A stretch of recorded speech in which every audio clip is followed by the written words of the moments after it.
Bienvenue à mon point de vue sur la culture. Je m'appelle Pouala Ngangé. Mon point de vue sur la culture est un programme dans lequel je veux essayer de comprendre si le multiculturalisme est inclusif ou exclusif au Royaume-Uni, si ce n'est pour dire en général. Le but de cette émission est de créer une opportunité ouverte sur des sujets controversés. Hashtag Free Up Our Mind. Régulièrement, des sujets sont rapportés où moi et encore mes invités et moi-même développons de manière approfondie sur différents angles dans le but de construire une frontière unifiée pour nos enfants, notre famille et nous-mêmes, afin de construire nos atouts et nos richesses en tant qu'héritiers de notre patrimoine africain. Aujourd'hui, notre intention se portera sur un autre sujet controversé qui est le culte de la victimisation contre le culte du manque de responsabilité économique chez le peuple afrodescendant. De mon point de vue sur la culture, le peuple afro est aliéné. Le peuple afro fait partie des peuples les plus diplômés, mais font une preuve exceptionnelle de leur exhibition mentale, économique et culturelle dans le monde entier. De nos jours, beaucoup de peuples se créent leur richesse sur le pouvoir d'achat des Noirs. Et en retour, que recevons-nous? Mépris et moquerie. De nos jours, pourquoi est-ce que le peuple afro est devenu professionnel dans le dénigrement de leurs frères et sœurs qui font l'effort d'un esprit entrepreneurial, mais préfèrent aller consommer dans d'autres communautés, ce qui est leur droit? Pourquoi est-ce que les entrepreneurs afro ont du mal à attirer et garder la clientèle noire? Avez-vous déjà vu les Chinois, les Pakistanais, les Occidentaux faire les achats chez les Africains ou chez les Afro-Caribéens, si ce n'est pour nous exploiter? Et après, nous allons voir les mouvements pro-noirs revendiquer le droit de travail, se plaindre du racisme, se plaindre du taux de chômage élevé. Pourtant, nous sommes incapables de créer notre propre richesse individuellement et collectivement en tant qu'afro-descendants. Pour discuter de ce sujet, aujourd'hui, j'ai l'immense honneur d'être accompagné par M. Kamega Si Joël Mario, plus connu sous le nom de Mario, qui nous vient du Cameroun, qui est un business entrepreneur. Siawe, Monsieur Siawe, bienvenue. Yes, merci beaucoup. Ngapendo, Ngapendo. Comment monsieur Pouella? Non, je vais bien, je vais bien. Tout le plaisir est le mien. Qui est Kamga Siawe Joël, plus connu sous le nom de Mayori? Ok. Kamewe, Joël, c'est un jeune Yeah. Camerounais de 33 ans, à la base passionné d'humour et qui a décidé simplement d'entreprendre et de construire l'industrie musique camerounaise. Et aussi passionné d'afrocentrisme, parce que je pense grosso modo que même dans la pratique de l'art, il est important de toujours valoriser sa propre culture, qui a une culture niveau africaine. Donc c'est ça en fait. Nous en revenons plus sur vos œuvres, sur votre audacité d'essayer d'amener cette touche différente peut-être qui manque dans notre communauté. Avant de commencer, plutôt nous étions en train de discuter où vous étiez en train de parler vous me demandez l'origine de mon nom. L'origine de mon nom, je m'appelle Pourala. Et en ma langue, ça veut dire que les gens viennent me demander conseil. Si on le traduit en français, Pourala. Vous avez parlé de votre nom. Siawe. Vous avez décrit. D'où vient le nom Siawe? Quelle est l'explication du nom Siawe? S'il vous plaît, si ça ne vous gêne pas, Ok, essayez d'éduquer notre public. d'accord, pas de problème, c'est important. Alors, Siawe, encore une fois, c'est un nom en des guillemets religieux, c'est-à-dire que ça renvoie à Dieu. Donc, Siawe, il y a Si qui veut dire Seigneur, Yawe qui veut dire quelqu'un, ou généralement autrui. Donc, quand on associe les deux, ça donne Siawe qui veut dire le Dieu de quelqu'un. Quand par exemple on dit mon Dieu, ton Dieu, c'est un peu ça. Et à chaque fois qu'il y a le si là, c'est-à-dire Siawe, Numbisi, Fansi, généralement c'est des références à Dieu. Voilà. Comme quoi, c'est très important, parce que la plupart d'entre nous, nous ne savons même pas la définition de nos noms qui viennent de nos cultures que nos parents nous ont données. Et notre conversation plutôt m'a juste rappelé notre ignorance. Et c'est pour ça qu'il dit nous souffrons d'une aliénation mentale. Qu'en pensez-vous? C'est vrai. Alors, je suis d'accord sur l'aliénation parce que les gens sortent de l'esclavage, ensuite un peu la colonisation. Donc, pendant l'esclavage, puis la colonisation, les Européens, les Américains ont tout fait pour justement donc, nous déraciner de notre culture, de notre terre, et nous ont inculqué leur culture, leur langue aussi. C'est vraiment par la langue que l'aliénation s'est produite. Donc, avec la colonisation, maintenant, ils ont pensé tout ce qui est comme politique éducative et tout ça là. Donc, ça fait en sorte qu'on a commencé plutôt à voir les étrangers, principalement les Européens, comme des modèles de société et autres, plutôt que les Noirs nous-mêmes. Donc, on a commencé à rejeter notre culture, c'est-à-dire que ce soit ce qu'on appelle vulgairement la sorcellerie, les rites traditionnels et autres, ou plutôt copier ce qu'on voyait à la télé.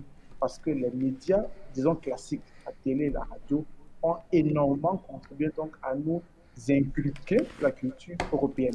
Donc la réponse est oui, nous sommes fortement aliénés. Les radios comme Jambo Radio sont très très importantes pour ramener donc les fondements de qui nous sommes, c'est-à-dire un peuple noir et fier. Peut-être que les audiences nous demanderont pourquoi nous parlons, nous rappelons l'histoire. Mais c'est important de connaître, pour moi je me dis c'est important de connaître l'histoire de son peuple, notre histoire pour connaître où on va. Parce qu'un peuple sans histoire est un peuple sans futur. Maintenant, revenons au sujet, parce que vous étiez en train de parler de l'aliénation, vous avez défini sur plusieurs aspects religieux, spirituels, économiques. Et maintenant, je me pose, parlons du groupe Yolo Group. Pourquoi Yolo Group? Oui. C'est quoi Yolo Group? Yolo Group. Expliquez à l'audience. D'accord. Déjà, Yolo, parce qu'on prononce ça Yolo. Yolo, c'est en douala, ça veut dire je ris. Je ris parce que dans le noir, le choix du nom qu'on a opté, on voulait absolument une consonance africaine ou camerounaise, pour être plus précis. Donc on a cherché, et puis moi par exemple, je suis Bamileke de l'Ouest Cameroun. Donc Yolo, c'est en Douala. Donc je n'ai aucun problème à utiliser une langue qui n'est pas la mienne, tant que je me considère comme africain. Donc Yolo, c'est court, c'est facile à retenir, et puis encore une fois, c'est africain. Donc il y a toujours ce retour donc à qui nous sommes. Alors, pourquoi il y a le groupe? Il y a le groupe parce que je suis passionné du monde depuis que j'ai 10-11 ans. Et dans ma jeunesse, j'ai continué à approfondir ma passion, ma culture. Et puis, à partir du moment où j'ai commencé à bosser comme comptable, je me suis retrouvé en train de devoir faire un choix crucial dans ma vie. Est-ce que oui ou non, je suis heureux de faire ce que je fais? La réponse est non. Donc, j'ai eu la chance de faire de grandes scènes au Cameroun et en Côte d'Ivoire pour le Parlement jury. Et c'est là que j'ai compris que c'était possible de et de réussir dans le monde. J'ai dit, OK, donc j'ai à peine 33 ans, donc je vais m'arrêter pour me lancer. Mais attention, c'est grâce à des partenaires, puisque je ne suis pas seul dans YOLO, nous sommes en tous 6. Il y en a qui ont fait le marqué jury, il y en a qui ont fait le parlement jury comme moi, des passionnés du monde très talentueux ou de théâtre, et on s'est mis ensemble, que ce soit humainement, que ce soit financièrement, pour essayer de redonner l'être de noblesse du bonheur dans l'Afrique. Parce que depuis Jean-Michel Kanka et tout, ça a beaucoup baissé quand même. Donc c'est un peu ça le groupe. Donc, Eh, nous avons, vous avez dit plusieurs choses qui, pour moi, qui sont vraiment intéressantes. Mais il y a une des choses qui a attiré mon attention le plus, qui est le fait que vous avez dit que YOLO, désolé pour la prononciation, ça fait partie de nos cultures que nous avons perdues. Prononcer même nos propres noms, c'est devenu un problème.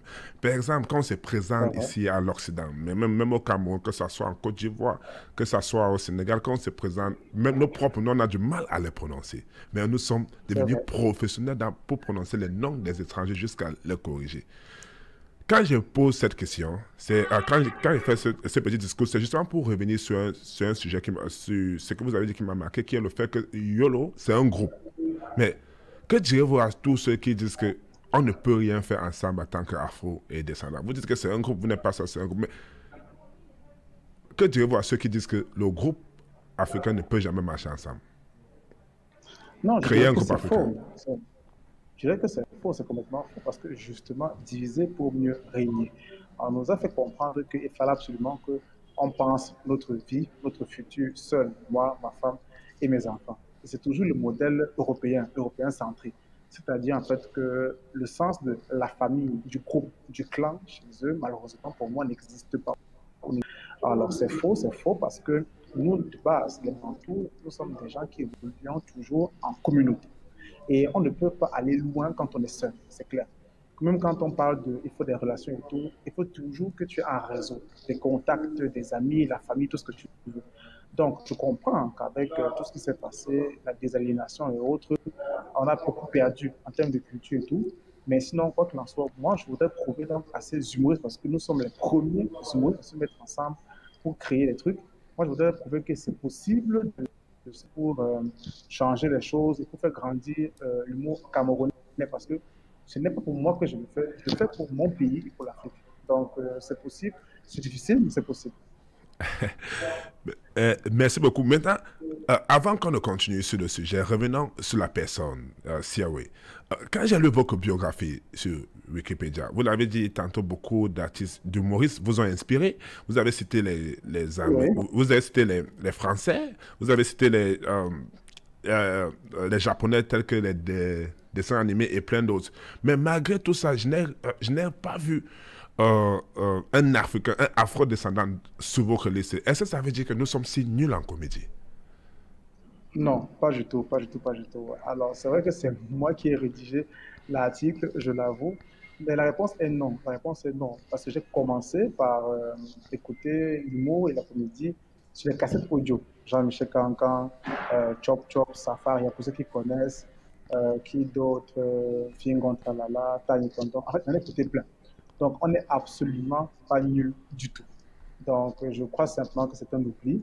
Et moi, personnellement, dans ma définition artistique, je me suis toujours reposé sur les sketchs de Jean-Michel Cancan qui étaient à la fois drôles et engagés. Parce qu'il a fait énormément de sketchs qui dénonçaient des flux sociaux, comme par exemple les problèmes dans les commissariats, les problèmes de famille, la polygamie, les prostituées, les MST. Donc, la réponse est non. Je ne renie pas mes références camerounaises et africaines.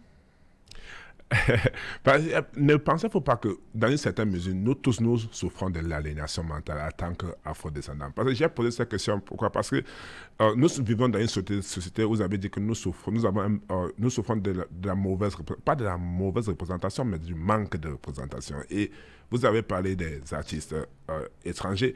Je n'ai juste pas vu un artiste de votre pays qui vous a inspiré. En même temps, vous avez parlé de plusieurs artistes venant du Cameroun. Que pensez-vous de Michel Gou? Ok, Michel Gou, l'Ivoirien. Alors déjà, De c'est un formidable l'Ivoirien. comédien. Oui, c'est une légende. Il est très populaire en Afrique francophone. C'est quelqu'un qui a donné toute sa vie au théâtre, principalement la comédie. Et c'est une référence, c'est un modèle, un handicapé qui réussit à braver les moqueries pour dominer l'Afrique.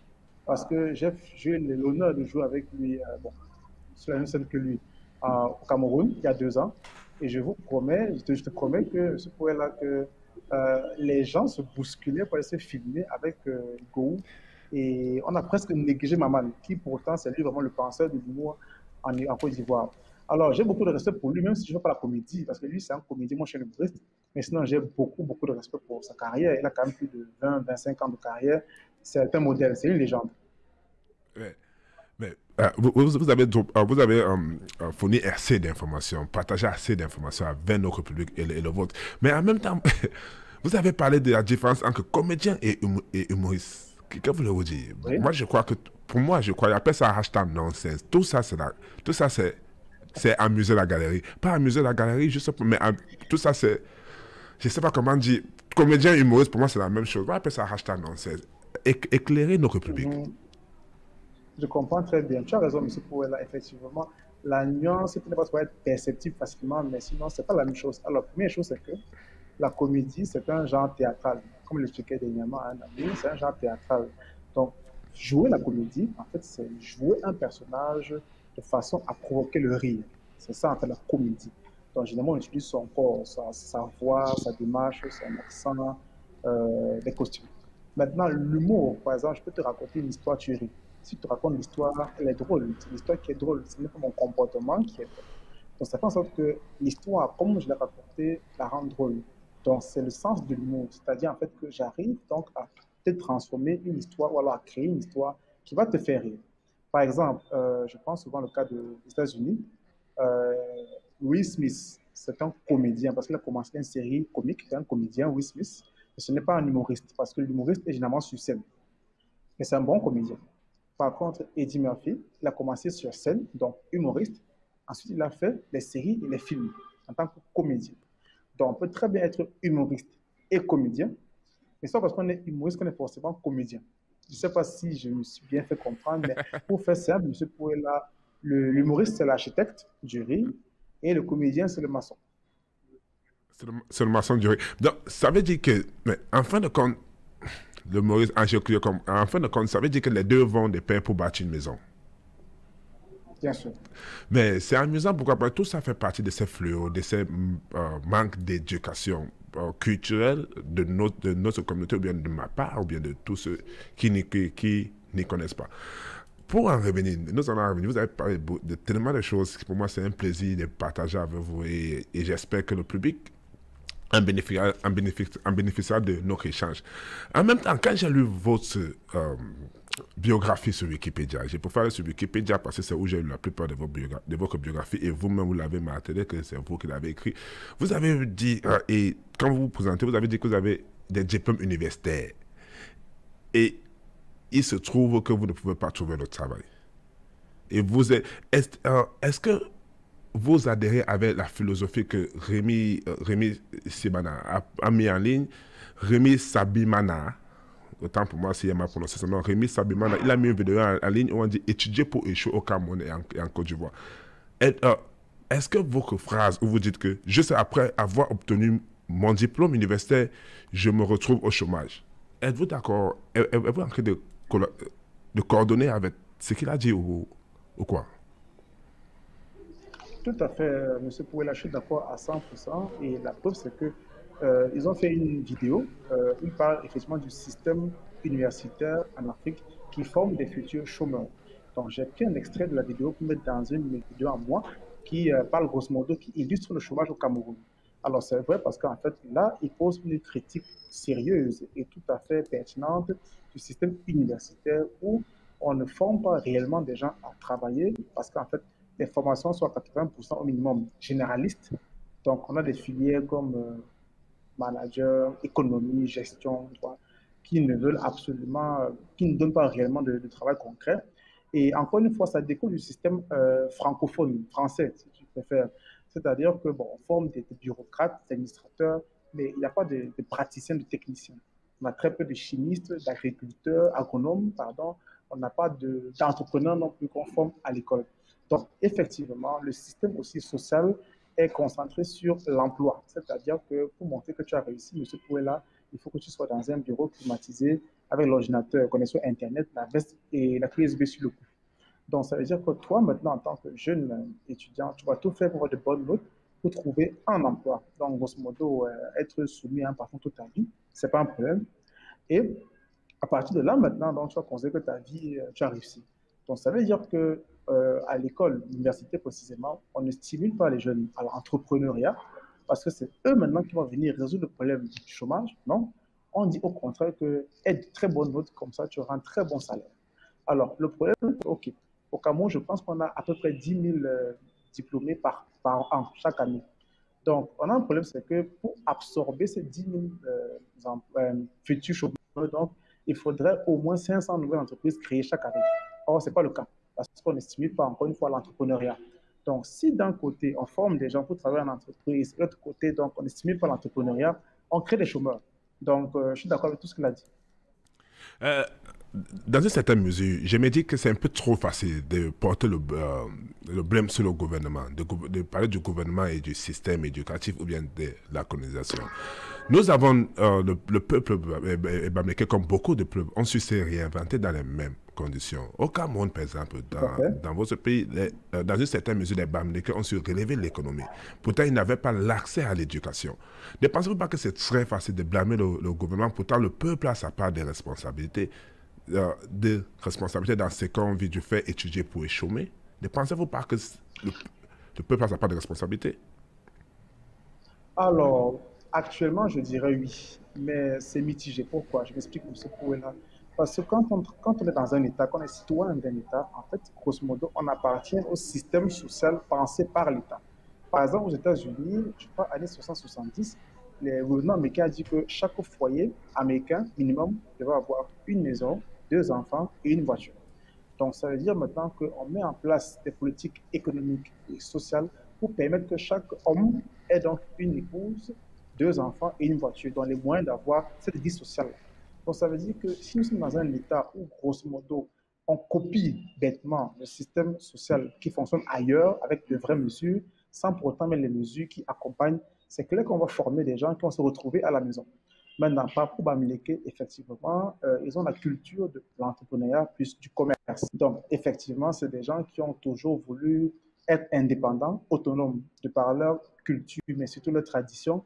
Et normalement, le gouvernement devait, pour moi, impulser beaucoup plus cette communauté à créer plus d'entreprises et aussi à éduquer des gens à l'intelligence financière pour que ça soit maintenant beaucoup plus vulgarisé. Parce qu'en fait, mine de rien, c'est l'État qui a le plus de moyens, le plus de pouvoir pour généraliser une pratique. Alors oui, effectivement, les jeunes choisissent maintenant de, d'être des employés ou des chômeurs, mais à côté de ça, quand même, n'oublions pas que nous appartenons à un État qui a tous les pouvoirs, qui fixe les règles et qui normalement devrait dire, OK, je veux ça pour mes citoyens, donc je mets ça en place pour les accompagner. Avec- la raison pour laquelle je pose cette question, c'est parce que en tant qu'afro-descendant qui est en Europe en ce moment, particulièrement dans le Royaume-Uni et en Écosse, nous avons une communauté afro-caribéenne où nous sommes, je peux dire, nous sommes incapables de créer une richesse individuellement et collectivement. Quand je pose cette question, c'est parce qu'au Cameroun, au Cameroun, en Afrique, dans plusieurs pays africains et dans les Caraïbes, nous avons tendance à blâmer le gouvernement. OK, j'accepte cela. Mais maintenant, quand nous sommes diaspora, ressortissants de la diaspora, c'est presque la même mentalité qui s'expose, que c'est ce que veut dire par que nous sommes toujours incapables d'avoir une force économique dans le Royaume-Uni ou bien dans plusieurs pays où nous sommes installés en tant que première, deuxième, troisième, quatrième génération. Vous avez pris le cas des Amériques. Nous avons là-bas, nous, peut-être de nos jours, il y a certaines formes de force économique afro, mais combien d'années? C'est pour dire, ce que je veux dire par là, c'est quoi? C'est que nous-mêmes, nous avons du mal à trouver les voies et les moyens pour pouvoir créer. Et c'est très facile de passer le temps à parler du gouvernement et être incapable d'accepter nos défauts. Qu'en pensez-vous? Alors, c'est une question très profonde que tu poses, M. Pourella. Alors, C'est ça le but. effectivement, il faut être clair, c'est que malheureusement, à cause de la désaliénation dont tu as parlé en début d'échange, c'est clair que ça a des conséquences maintenant sur l'amour qu'on a entre nous, la communauté. Parce que c'est clair que tellement maintenant on veut ressembler à ces étrangers-là, on veut faire comme eux, parler comme eux, s'habiller comme eux, qu'on considère maintenant que les Noirs qui sont comme nous, ce pas des bons êtres humains. On préfère beaucoup plus ressembler aux Blancs. La preuve, c'est que maintenant on est très content quand son enfant s'appelle Michael, s'appelle Presley, s'appelle Kimberly, s'appelle Ashanti, plutôt que d'avoir un nom, par exemple, ma fille s'appelle Nawin, ça vient de Noé en bas femme, et Noé, ça veut dire la première de mes yeux. Donc, je me souviens très bien que quand je dis ça à des amis, ils me disent que non, comment est-ce que tu donnes un prénom africain à ton enfant, on va la rejeter en classe, on va se moquer d'elle. Tu comprends un peu? Donc, ça veut dire que les gens n'ont plus à un moment donné intégré que nos noms sont nos cultures, nos identités. Maintenant, quand on parle de là, on comprend que maintenant c'est compliqué de se mettre ensemble parce que d'une certaine façon, on va toujours se sentir inférieur aux autres. Et quand on se sent inférieur à quelqu'un, on fait tout pour être ami-ami avec lui. Ça veut dire qu'on va laisser sa communauté pour aller donc plutôt faire ami-ami avec les autres. Quand maintenant, on n'a pas encore une base dans le pays, c'est-à-dire étatique, qui rappelle régulièrement d'où on vient, ce qu'on a traversé, et que c'est important de se mettre ensemble. C'est clair qu'on ne peut pas aller que dans, on va dire quoi, ça de mal en pire, quoi. Si par exemple au Cameroun, où je suis, il y avait des reportages, des documentaires qui parlaient de Koumouté, son sacrifice, lui, en tant que Bassa, pour le peuple camerounais, c'est qu'honnêtement, il y aurait moins de problèmes de tribalisme. Parce que dans ce qu'on appelle la guerre de Makiza, dans la guerre pour l'indépendance camerounaise, les Bassa et les Français, et les Bamileke, pardon, ont été massacrés pour l'indépendance camerounaise. Donc, ça change ça. Moi, en Bamileke, je n'ai aucun problème à épouser une Bassa parce que je sais que nos ancêtres ont bagarré côte à côte et sont morts côte à côte. Donc, tu comprends qu'il y a un problème d'amour, de manque d'affinité entre les communautés pardon, qui font en sorte que c'est compliqué pour nous de bâtir un truc ensemble. Donc, c'est le problème d'amour, en fait. Non, vous venez juste... c'est vraiment pertinent ce que vous avez dit. Et vous venez juste de mentionner cette forme de hashtag nonsense de la communauté afro-caribéenne. Ils sont les premiers à se plaindre du racisme, pourtant, ils font le tribalisme. Et c'est que moi, personnellement, je ne promouvois pas. Et c'est que moi, personnellement, je suis contre le tribalisme.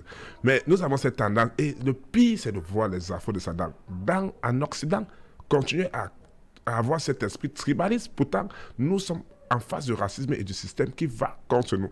Donc, c'est ce genre de hashtag nonsense dans notre communauté, mais il y a de l'espoir.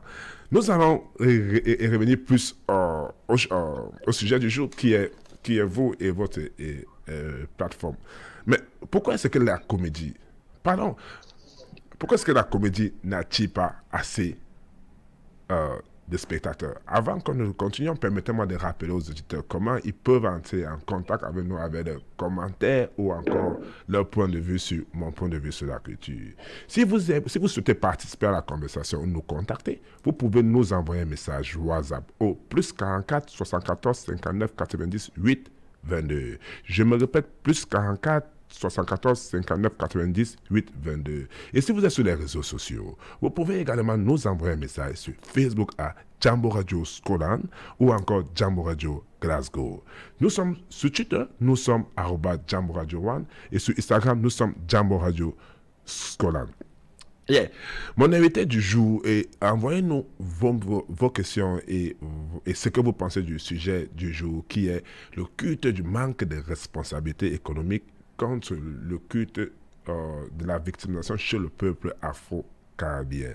Pourquoi est-ce que nous sommes-nous devenus professionnels dans la victimisation et de moins en moins concrets en ce qui concerne le pouvoir et d'achat?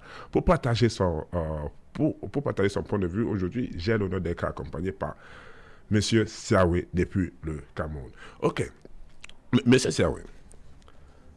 Yes. J'ai justement, revenons au sujet qui est pourquoi l'industrie africaine a du mal à décoller. Ouf, alors ça c'est une question dense. Bon, il faut que je boive bien l'eau pour t'expliquer ça. Vous savez, alors... tu sais quoi? Faisons une pause musicale et nous en revenons pour bien. Parce que si vous avez besoin de ça, maintenant nous attaquons la controverse à cœur ouvert. Pourquoi l'humoriste ou bien la comédie afro-caribéenne a du mal à attirer sa propre population? Pourquoi? Ok. Bon, alors, dans mon analyse, je parle du Cameroun précisément. Mais je compte après extrapoler. Première chose, c'est que dans l'éducation, dans l'instruction scolaire qu'on a reçue, nous tous, c'est qu'en fait, on n'a pas copié la formation à l'art en général. C'est-à-dire que les Blancs, en guillemets, se sont beaucoup plus concentrés sur il faut mettre en place un système scolaire pour fabriquer des bureaucrates, tous ceux qui sont dans les bureaux, grosso modo. Et donc, c'est comme ça que notre éducation a fortement négligé l'art et le sport. Quand je parle de sport, c'est pas le sport qu'on fait pour transpirer, pour être en forme, non. Je parle des disciplines sportives. Donc, ça fait en sorte que moi, par exemple, je ne partais pas dans les salles de théâtre, de spectacle, d'art, de musique et autres. Pourquoi? Parce qu'encore une fois, le système académique ne valorisait pas et la société maintenant ne crée pas de débouchés pour les artistes. Parce qu'on considère qu'être artiste au Cameroun, du moins, c'est quand tu as raté ta vie.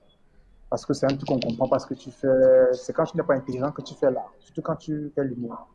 Donc, de manière générale, en Afrique, c'est la même chose. C'est-à-dire que quand tu n'as pas des musées, des conservatoires, des académies de formation sur la musique, sur le théâtre, sur le cinéma, ces choses-là, c'est compliqué maintenant d'avoir la vision d'un vrai travail.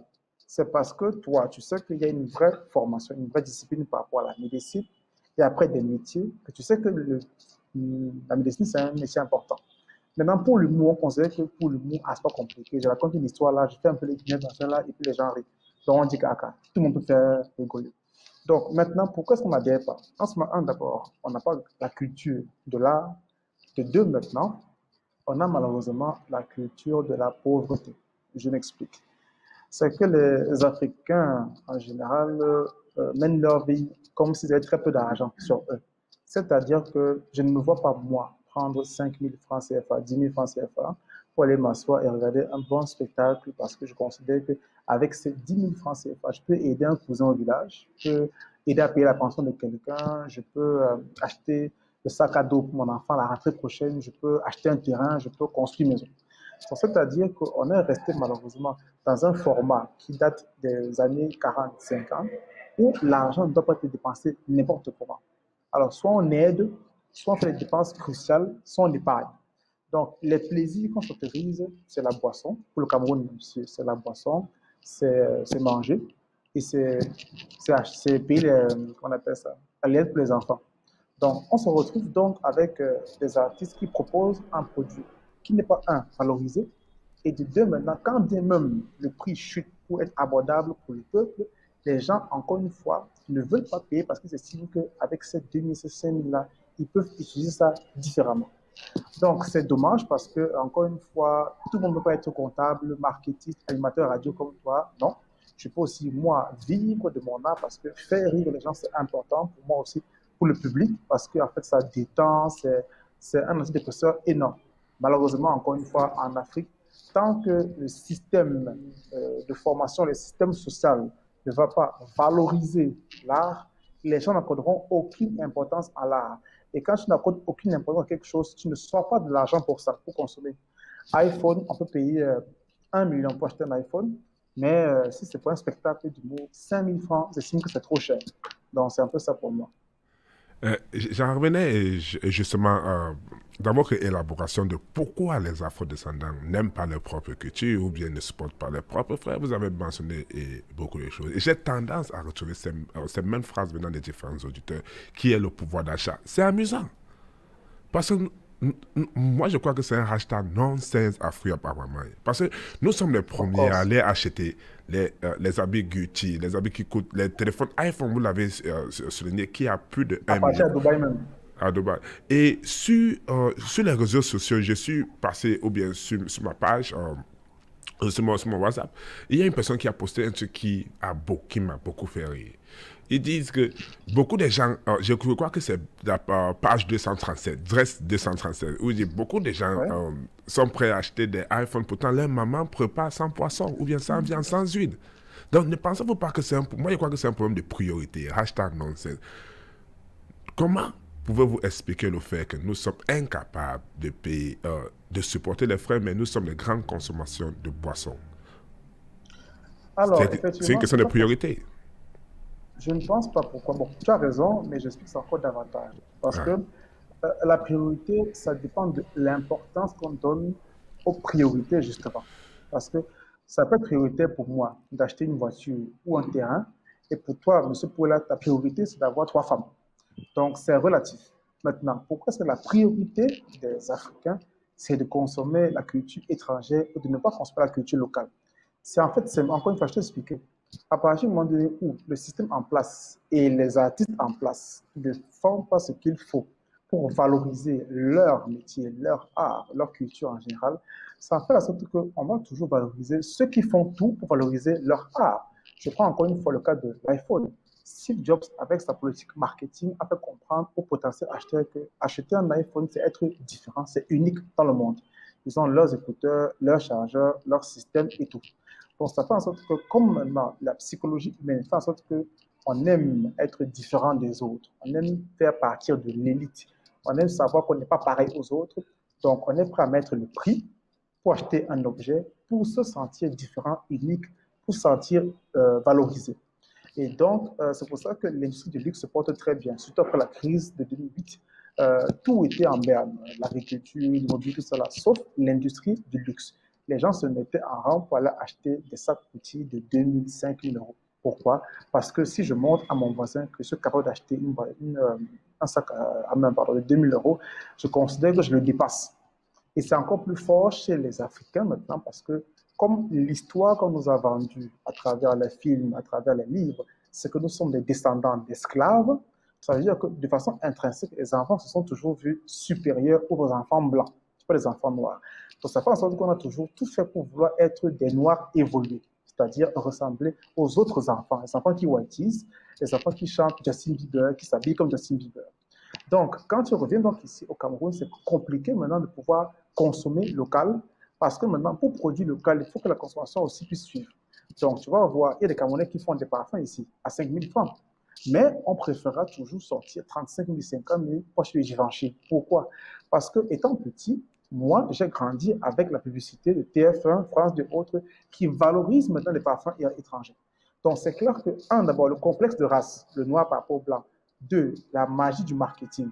Faites en sorte que le matraquage pendant 10, 15, 20 ans, de manière intrinsèque, je vais toujours préférer l'étranger à moi. Donc, et vu maintenant que la société le met en place, quand j'allume la CRTV, la télévision nationale camerounaise, les gens parlent comme des étrangers, comme des Français. Quand j'allume la radio, les gens parlent comme des Français. Quand je vais au bureau, entretien, les gens parlent comme des Français. Donc, je comprends que le français est un modèle en tout. Je dis bien tout. Donc, de manière intrinsèque, la culture qu'on tolère, c'est la culture du village. Quand il y a les enterrements, les trucs comme ça, là, oui, bon, ça, c'est le village. Mais sinon, maintenant, est-ce que je peux l'assumer devant un étranger? La réponse est non. Pourquoi? Je te prends un exemple, M. Pouella. J'ai discuté avec une fille qui me dit qu'elle a un collègue qui est canadien. Donc, elle disait qu'avec lui, elle whiteise, elle parle avec l'accent français. Donc, je lui dis OK. Elle me dit pourquoi? Je lui dis pourquoi? Elle me dit parce que quand je parle normalement, il ne comprend pas ce que je dis. J'ai dit d'accord. Maintenant, si, inversons un peu la situation, si maintenant toi, tu étais au Canada avec lui, est-ce qu'il allait parler comme toi? Elle me dit non, pourquoi? Ça n'a aucun sens. Je dis OK, donc je comprends bien. L'étranger vient dans ton pays. Il parle comme normalement, comme il parle. Et toi, maintenant, tu parles comme lui, dans son pays à lui, pourtant tu es dans ton pays. Donc, tu comprends, en fait, encore une fois, qu'il y a ce problème de complexe qui fait d'infériorité, qui fait en sorte que tant que nous-mêmes, on ne produit pas des choses pour rappeler que on a de la valeur, qu'on est africain, on n'est pas en compétition avec les Blancs. Les Blancs font ce qu'ils ont à faire, les Chinois, pareil. Par exemple, les Chinois s'assument en tant que culture, mais ils ne cherchent pas les combats de ouais, le racisme fait quoi, quoi. Moi, déjà, le racisme, c'est une connerie. Parce que pour moi, je n'ai pas honte ou peur qu'on dise que je suis un singe. Je ne ressemble pas au singe père. Je ne ressemble pas au singe du tout. Donc, moi, ça ne Monsieur me fait rien du Saoui, tout quand on me dit ça. Je n'attends Monsieur pas à ce que Saoui, les Blancs m'aiment. Je ne suis pas né pour Monsieur que les Blancs Saoui, m'aiment, que les Chinois m'aiment. Monsieur Je m'en Saoui. fous de ça. Donc, quand les Noirs sont en train de vous réclamer l'amour des Blancs parce qu'ils estiment être des victimisés de la société mondiale, donc ça prouve encore une fois qu'on est dans un système de... On ne se valorise pas assez, on a besoin que l'autre nous valorise. Donc, il faut qu'on sorte de là et qu'on dise que, bon, maintenant, si par exemple, je veux manger une nourriture épicée, poivre blanc de Penja qui est labellisé. Je passe juste là-bas à Penja, je prends une nourriture et je mange. C'est tout. Donc, encore une fois, c'est un problème d'amour, de complexe, mais ça découle de beaucoup de choses aussi. Hein. Donc, il faut simplement pour moi, si pour revenir à l'art, il faut que les porte-étendards de la culture, que ce soit les chanteurs, les musiciens, les humoristes, les danseurs, tout, martèlent, font des documentaires pour expliquer maintenant la valeur de leur travail et rappeler encore une fois que c'est important de valoriser la culture africaine dans tout ce qu'on fait. Parce qu'on n'est pas blanc, ça c'est clair. Même si tu mets l'huile 1000 ans, tu ne seras pas blanc. Tu seras toujours noir dans ta tête surtout. Donc, il faut rappeler l'importance de la culture africaine et rappeler que soutenir la culture, c'est soutenir sa génération. L'enfant te dit, je veux préférer être chanteur que Feman. Je considère que tu as réussi ta transformation. C'est un peu ça. Monsieur Sa, vous avez vraiment décrit. Pour moi, il y a beaucoup de vrai dans ce que vous avez dit. Et notre émancipation ne peut que passer par, je le martèle chaque fois dans l'émission, l'éducation et la rééducation. Parce que nous devons d'abord nous éduquer à travers notre culture, et puis nous rééduquer pour faire face à la mondialisation. Mais j'en reviens tantôt. J'étais en train de dire pourquoi les gens ne sont pas attirés par, pourquoi les gens ne supportent pas les humoristes ou bien les comédiens. Vous avez expliqué vraiment, comme vous avez dit, c'était plein de sagesse. Mais en même temps, nous avons les influenceurs qui facilement attirent le public. Ne pensez-vous pas que c'est un paradoxe quand vous êtes en train d'expliquer le manque d'éducation, le manque d'amour personnel, mais en même temps, nous avons les influenceurs qui font le beau et le beau, qui font le beau temps en ligne. Ne pensez-vous pas que c'est un hashtag nonsense? Effectivement, il y a beaucoup de paradoxes dans la culture camerounaise et africaine en général. Alors, excuse-moi, mais je vais être un peu cru dans mes propos. Les influenceurs, c'est les gens qui n'ont rien à faire. Non, déjà, je sais pas ce que ça veut dire. Monsieur Saoui, avant que ne vous expliquiez, parce que vous voulez vraiment vous expliquer, je préfère clarifier certaines choses. Cette émission s'appelle Mon point de vue sur la culture, où chacun est libre de venir partager son point de vue en tant qu'afro-descendant. Si vous êtes d'accord ou pas d'accord, n'hésitez pas à nous contacter ou à partager vos points de vue. Parce que mettre le tort sur un autre sans se regarder soi-même, nous avons fait pendant des siècles, nous sommes toujours au même point. Donc allez-y, monsieur Saoui, expliquez-vous, exprimez-vous. Merci beaucoup. Alors, j'explique que pour moi, les influenceurs, surtout camerounais, c'est des gens qui n'ont rien à faire. Donc, pour moi, c'est des gens qui sont en manque d'attention. C'est psychologique. Ils sont en manque d'attention. Ils ont besoin d'exister. Et maintenant, nous appartenons à un siècle du digital où les gens ont besoin d'exister à travers les réseaux sociaux. Donc, c'est facile. Il faut un téléphone, une connexion Internet. Tu racontes ce que tu peux. Et puis, tant que tu as des followers, tu deviens une forme de star.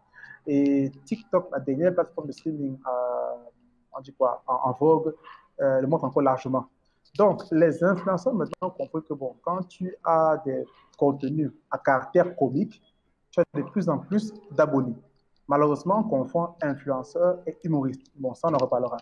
Maintenant, effectivement, les influenceurs, sur le plan strict du terme, devraient normalement influencer la population sur pour moi, des vrais sujets. Mais je suis surpris que l'influence, entre guillemets, bien sûr, de ces influenceurs, la tautologie, c'est généralement pour toujours, un, s'abonner et deux, acheter les produits qu'on vend. Parce que, encore une fois, on commence par des vidéos anodines, la fanbase augmente. Après, on dit que, bon, vraiment, voilà, je vends le parfum ici, là, ça vient de Chine, c'est bien, vraiment, les filles achètent, c'est en promotion, c'est 10 000, c'est 5 000. Pour moi, ce n'est pas de l'influence. Ce sont des agents commerciaux qui vendent leur audience, qui vendent des produits à leur audience de plus en plus grandissante, c'est tout. Est-ce que sensibilise sur ces vrais sujets? La réponse est pour moi non. Il y a une dame qui est dans un commissariat qui fait des vidéos pour sensibiliser sur les procédures d'obtention de la carte nationale d'identité camerounaise. Et c'est l'une des rares femmes camerounaises que je connais qui fait des vidéos pour éduquer, pour former, pour sensibiliser. Le reste montre ses fesses à longueur de journée et parle de conneries, de sexe et autres. Donc pour moi, vraiment, ce n'est pas de l'influence. C'est juste des... Excuse-moi, mais c'est de la distraction. Parce qu'encore une fois, la télé, rien de tout ça. Maintenant, pour revenir sur l'art en général, les artistes en général cherchent, encore une fois, eux aussi, de l'attention pour faire grandir leur fanbase et pour maintenant mieux se vendre dans les événements privés. Encore une fois, aucun de ces humoristes, ces artistes ne milite, de s'implique maintenant pour dire, OK, comment est-ce qu'on va faire maintenant pour vendre, pour valoriser l'art qu'on propose, pour nous davantage nous en sortir.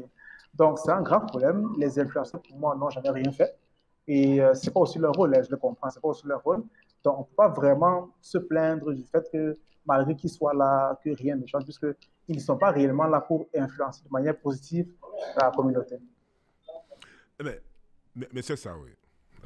Ne pensez-vous, que direz-vous à tous ceux qui sont en train de se poser la question, à ces influenceurs qui disent, mais qui êtes-vous pour parler des leçons, pour donner des leçons de morale? Que direz-vous à tout ça? Parce que nous vivons dans une société où nous avons du mal, en tant qu'afro-descendants, à écouter les autres. Nous sommes toujours prêts à critiquer. Et même nous sommes très soumis quand il s'agit d'écouter les autres communautés. Que direz-vous à ceux qui disent que, qui êtes-vous pour dire, mais vous comprenez vous comprenez d'où j'en viens? Tout à fait. Alors, je te réponds, M. Pouela. Je suis un simple Camerounais qui a besoin que son peuple soit uni pour dire le Cameroun pour nos enfants. Parce que moi, je considère que nous sommes sacrifiés. Maintenant, il faudrait que les enfants que nous sommes en train d'accoucher, d'élever, puissent maintenant trouver une société viable pour eux. Parce que quand moi j'étais petit, il était facile de confier ton enfant à un voisin, à la famille, à des proches. Ou alors l'enfant de 8, 9 ans, 10 ans veut rentrer de l'école à la maison à pied. De nos jours, c'est compliqué parce que les gens sont méchants, la sorcellerie. Et puis, encore une fois, au Cameroun, je précise, il y a beaucoup de motos qui roulent mal, qui cognent les enfants. Donc, il y a une crise de confiance, une crise d'identité qui est forte. Et si on ne fait rien, ça veut dire que le Cameroun dont on se plaint sera pire encore dans 25-30 ans. Donc, il est important pour nous maintenant, avec notre petite influence ou grande influence, de pouvoir modifier tant que possible la société dans laquelle nous vivons. Parce qu'encore une fois, quand on va mourir, on va la laisser à nos enfants qui vont devoir prendre le relais. Je reviens encore au Minovet. Il aurait pu dire, OK, je crois qu'il était avocat ou médecin, j'ai oublié, bref, je gagne bien ma vie, j'ai ma femme, j'ai ma fille, je n'ai rien à foutre de Camerounais, je fais ma vie et puis je meurs. Non, il a décidé d'aller plaider la cause aux Nations Unies, le Camerounais, pour libérer le Cameroun du joug français. Malheureusement, il en est mort, lui et sa femme. Mais n'empêche qu'actuellement, on parle toujours de lui, de l'homme en Gabelle. Donc, la société camerounaise et africaine a besoin de modèles similaires pour retrouver ses repères et dire qu'il ne faut pas comme nous, on doit vivre pour la société. C'est ce qu'on appelle les lois de l'univers. C'est pour ça que nous, les Bantous, on a toujours vécu en communauté, parce que c'est en communauté qu'on est fort. Et je prends le cas pour terminer des Juifs. Parce que les Juifs ont bien compris que pour renforcer leur pouvoir dans le monde, économique surtout, il fallait qu'ils restent particulièrement soudés. C'est ce qu'ils font très bien en France, aux États-Unis. Donc, pour revenir dans le cas de Cameroun et l'Afrique en général, moi, je dirais que les influenceurs sont libres de divertir le peuple tant qu'ils peuvent gagner de l'argent. Mais ça n'exclut pas qu'ils pensent à leurs enfants et qu'ils pensent à l'avenir de leurs enfants. Du fait qu'il n'y a pas d'entreprise qui est créée, la société va mal, on fait la promotion de la bêtise, de la médiocrité et du sexe. Et il faut bien qu'ils se disent que est-ce que je voudrais que mon enfant puisse vivre dans une société pareille? Si c'est que c'est oui, il n'y a pas de souci. Si c'est non, dans ce cas, il faudrait que de temps à autre, on puisse dire qu'il faudrait qu'on se mette ensemble pour dire qu'il y a certaines choses qu'il faille réguler pour rendre la société saine. Merci, merci, Sarah. Chers auditeurs, vous l'avez compris, nous sommes libres de faire tout ce que nous voulons, mais en même temps, quel genre de futur voulons-nous laisser à nos enfants? Justement, revenons au sujet, et j'ai une dernière question qui est très pertinente, justement, qui va dans la lancée de ce que vous êtes en train de dire. Il y en a ceux qui disent que l'affaire des comédiens camerounaises avec les cabas par-ci, par-là, patati, par-là, c'est dû au manque d'éducation. Ou encore, c'est encore une histoire de sexe, d'orientation. Qu'en pensez-vous justement? Ce sont les comédiens, les humoristes qui portent au cabas. Et les gens disent que c'est dû à... Peut-être qu'ils sont en train de promouvoir l'orientation sexuelle, ou bien c'est le manque d'inspiration. Qu'en dites-vous? Ok. Alors, première des choses, le déguisement fait partie de la comédie. Donc, c'est normal qu'on puisse se déguiser en homme, en femme, en animal, en n'importe quoi, parce que bon, on veut incarner un personnage et que le sketch ou la pièce s'y prête. Donc, c'est normal de se déguiser. Maintenant, on assiste malheureusement à une augmentation pardon, des hommes qui se déguisent en femmes pour faire rire. Alors, malheureusement, encore une fois, ce ne sont pas des humoristes professionnels. Donc, on a affaire à des gens qui ont décidé donc de se déguiser, se travestir, parce que quand on s'habille en femme, on met un peu le rouge à lèvres, on fait un peu les manières comme ça, là, ça pousse au rire. Parce que voir un homme qui fait comme une femme, qui extrapole un peu le comportement féminin, ça pousse toujours au rire, donc c'est de la facilité. Donc, moi, de par mon implication dans le milieu, je sais, et je le dirai sur ta radio, je sais qu'il y en a parmi qui sont homosexuels. Donc, ça, c'est pas, comment je dis, un secret pour ceux qui sont du milieu. Donc, il y en a qui sont homosexuels. Il y en a qui sont efféminés.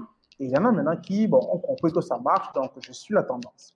Alors, moi, personnellement, je vois ça d'un mauvais œil parce que de manière implicite, ça pousse les gens maintenant donc, à considérer que faire rire se résume à porter le cabas, le foulard. Non. Je ne suis pas un guignol, M. Pouella, je suis un humoriste. Donc, je suis capable de te faire rire avec tout ce que je mets à ma disposition. Cabas, pas cabas. Et encore une fois, ça contribue donc à dévaloriser le métier d'humoriste. Parce qu'on considère que nous sommes des guignols qui nous habillons et qui nous travestissons en femmes. Et je suis contre ça. Maintenant, si ton personnage féminin et que tu le fais vraiment dans un but bien précis, artistique, je comprends donc que tu te déguises parce que bon, c'est ton travail. Maintenant, si c'est que c'est devenu le prétexte pour te faire connaître, pour avoir du buzz, parce que les Camerounais aiment voir les gens faire du clown sur Internet, dans ce cas, non, je suis contre ça. Et ça devient une tendance parce que les Camerounais encouragent, on dit que oui, voilà, ma Jackie, ma Béacha, Iguessou, Iguessou. Moi, personnellement, je suis contre ça. Donc, c'est ce que je peux dire à ce sujet-là, M. Pouella. En fait, Monsieur Siawe, vous avez élaboré largement parce que il y a beaucoup de fléaux qui se passent et c'est pour ça que je voulais vous poser une question. Mais malheureusement, nous sommes en train de courir, nous manquons de temps et ça serait un plaisir pour moi de vous avoir. Je voulais justement vous poser une autre question. Est-ce que pour les principes économiques, devons-nous jeter nos valeurs et nos cultures?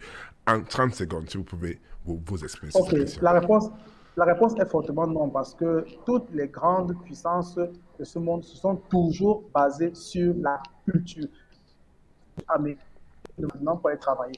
Donc, il est hors de question pour moi qu'on considère encore en 2021 que la culture est un sous-métier ou carrément est une distraction. All right. Euh, Avant qu'on ne sorte de l'émission, y a-t-il un message en 30 secondes que vous aimeriez partager avec notre public ou avec tous Ok, les afro-descendants? ok. Malheureusement, je devrais faire un message en bafant ma langue, je connais quelques petits mots. Donc, je vais d'abord dire merci à toi, monsieur, pour l'avoir invité à cette première émission parce que je suis humoriste, je suis entrepreneur, mais je suis surtout africain et très fier de l'être. Et discuter donc sur des questions afrocentrisme à l'heure actuelle, pour moi, c'est tellement, tellement important. Donc, merci à toi, merci à tout ton auditoire d'avoir écouté. J'espère que les Réunions comprendront que l'humour et l'art en général, ce n'est pas pour les rater, c'est un métier comme un autre qu'il faut absolument soutenir ce que l'on fait. Parce que si les Blancs soutiennent leurs artistes, les Chinois pareil, pourquoi est-ce que les Noirs ne feront pas pareil alors que nous avons une richesse culturelle immense? Ensuite, pour terminer, donc, je vais simplement te dire Ngapeno, ça veut dire merci en fait. Et toi, hein, ça veut dire on se voit bientôt, au revoir. Donc, c'est ce que je peux dire. Merci beaucoup, monsieur Kamega Siawe Joël. Ça fut un plaisir. Et j'ai hâte de Merci. discuter à nouveau avec vous. Pareil. De mon point de vue sur la culture, le peuple afro-descendant est aliéné, si ce n'est pour dire retardé. Un peuple sans culture est un peuple qui s'en va à la dérive. Plus Cyrus dit, sans culture, l'esprit s'use et perd son ressort. Une vie imbécile est semblable à la mort. Et Thomas Sankara l'a martelé, la maladie ne se guérit point en prononçant le nom du médicament, mais en prenant le médicament. Sur ce, je suis pour la gangue. Reste à l'écoute.